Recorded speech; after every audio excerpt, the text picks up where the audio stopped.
What does freedom mean when nothing matters? When there's no God watching, no cosmic plan guiding you, no ultimate purpose justifying your choices. Most people think freedom requires meaning. They think you can only be truly free if your actions serve some greater good, some transcendent purpose, some destiny. But Albert Camus says the opposite. He says you are only truly free when you accept that your actions have no cosmic significance. That freedom and meaning are not companions. They are opposites. The more you need meaning, the less free you are. The more you accept meaninglessness, the more radical your freedom becomes. This is one of the most counterintuitive and liberating ideas in all of philosophy. And if you can grasp it, if you can really understand what Camus means by freedom without meaning, it will change how you live. Let's start with the conventional view of freedom. Most philosophical and religious traditions tie freedom to purpose.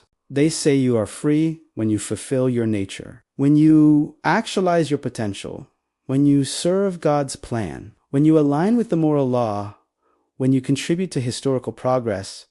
Freedom is not arbitrary choice. Freedom is choosing correctly, choosing what you're meant to choose, what you were created to choose. A Christian is free when they follow God's commandments. A Marxist is free when they serve the revolution. An Aristotelian is free when they cultivate virtue. In all these frameworks, freedom is subordinate to meaning. You're free to do what's meaningful, but you're not free to reject meaning itself. That would be bondage, slavery to your base instincts, enslavement to irrationality. Camus rejects all of this. He says these are just sophisticated ways of denying freedom because they all impose conditions. They all say you can be free, but only if you choose this particular path. You can make choices, but only within this predetermined framework. You have agency, but your agency must serve this external purpose. And Camus says, no, that's not freedom. That's obedience dressed up as freedom. Real freedom, radical freedom, absolute freedom, only exists when there are no external constraints, no cosmic purposes, no predetermined meanings. Real freedom is the freedom to create your own values in a universe that offers you none. This is what Camus means when he talks about the absurd liberating you. The absurd is the recognition that the universe has no inherent meaning, that your life serves no cosmic purpose, that nothing you do matters in any ultimate sense. And most people experience this as terrifying. It feels like nihilism. It feels like everything is pointless.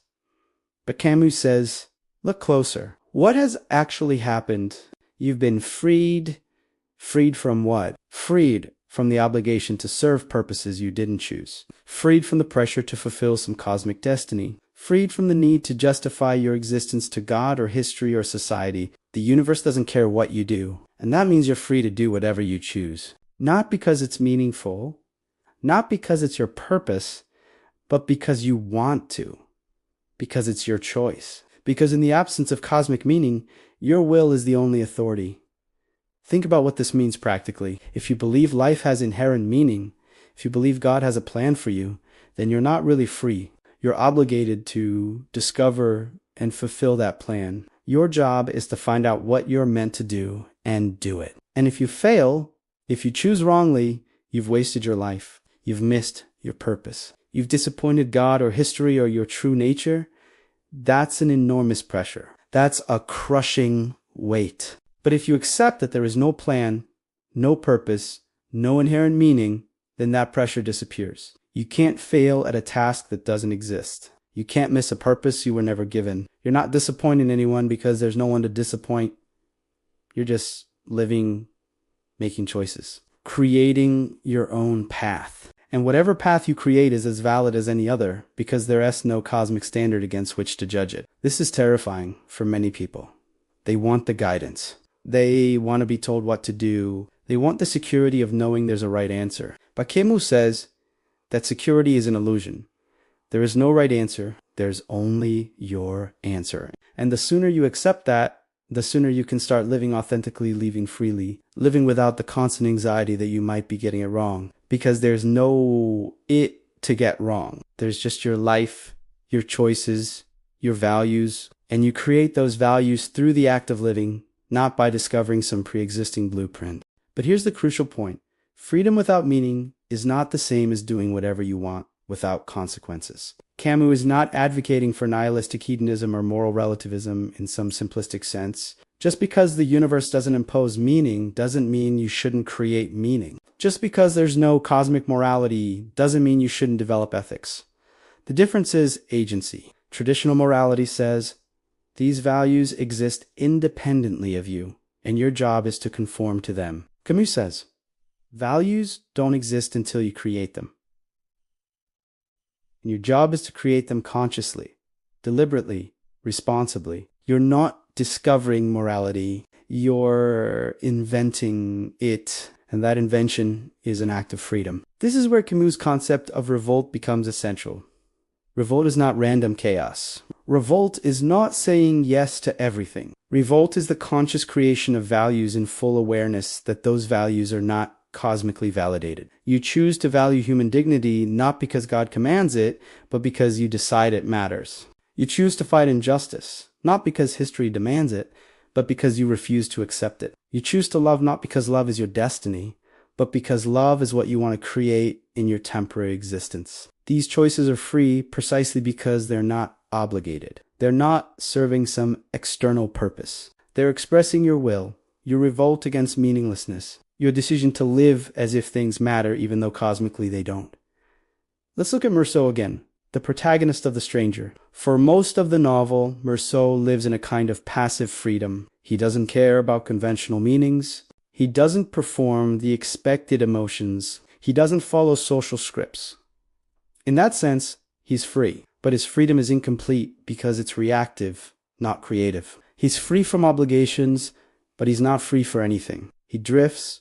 He responds to stimuli. He doesn't choose values or create meanings. He just exists in a kind of emotional neutrality. And this leads to violence, to passivity, to a life barely lived. It's only in his prison cell, facing execution, that Meursault discovers real freedom.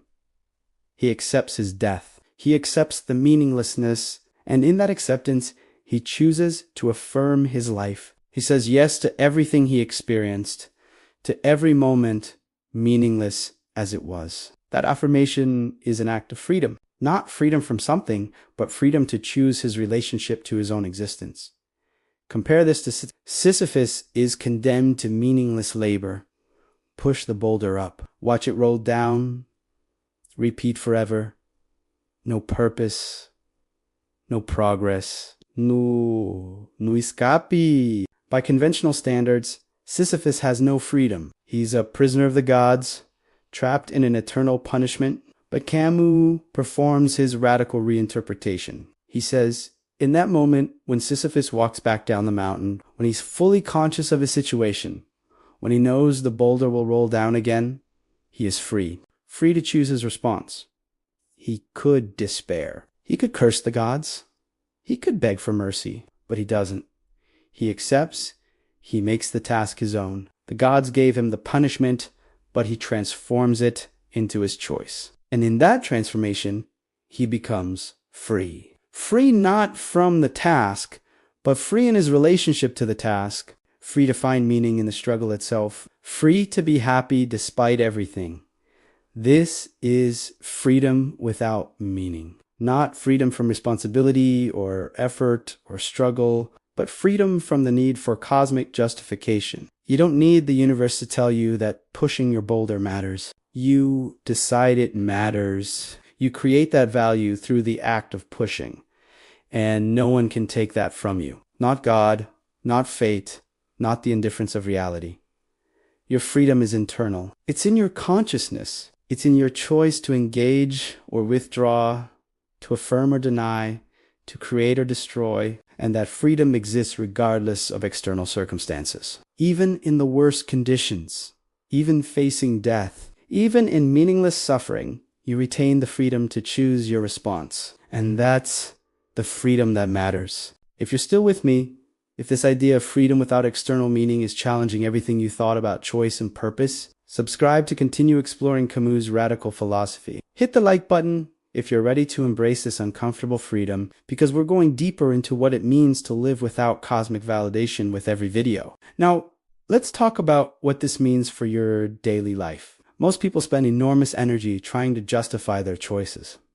They need reasons. They need to explain why this job, why this relationship, why this city, why this life. And they construct narratives. They tell themselves stories about destiny, about purpose, about what they're meant to do. And these narratives give comfort, but they also create anxiety.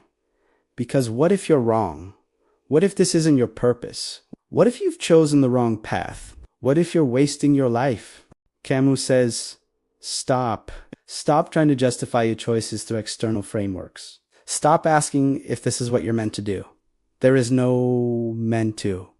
There's only what you choose. And you can choose anything. You can choose this job or that job, this person or that person, this life or that life. And none of these choices are objectively better than the others because there's no objective standard.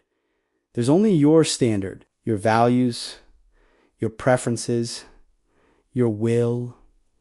So choose consciously, choose deliberately, choose in full awareness that you're not discovering the right answer, but creating your answer. And then commit to that choice.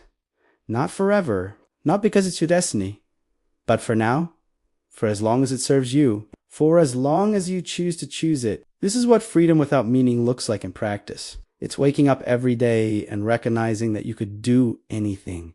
You could quit your job. You could leave your relationship. You could move to another country. You could start over completely. Nothing is stopping you except your own choices. And those choices are not obligated by anything external. They're yours.